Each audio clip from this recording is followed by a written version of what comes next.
chiffre. 7 millions de voix se sont portées sur les candidats de La République En Marche. C'était 10 millions pour les candidats PS en 2012, 11 millions pour les candidats de l'UMP en 2007. Est-ce que du coup, il faut relativiser le score? Non. Non, un score, c'est une assemblée, c'est ceux qui votent, et donc il y aura un raz-de-marée à l'Assemblée la semaine prochaine pour En Marche. En revanche, on peut s'interroger sur la légitimité. Et en effet, on constate que cette légitimité, elle est totale juridiquement, elle est quand même étroite politiquement.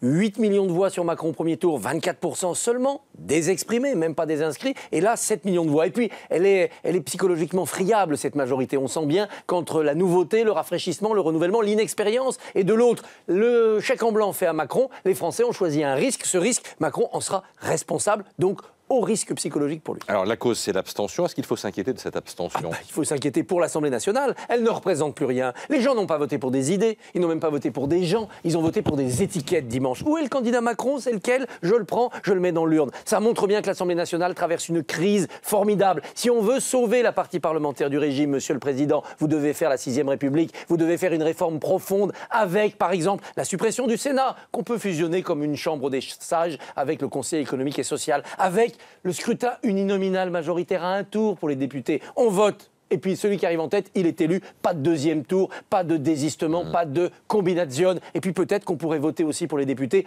le jour du premier tour de la présidentielle. Il y aurait plus de participation et il y aurait une meilleure répartition des votes. Il faut complètement changer les règles de la 5e République, en faire une 6e. Sinon, la prochaine fois, vraiment, on risque d'avoir des institutions mortes.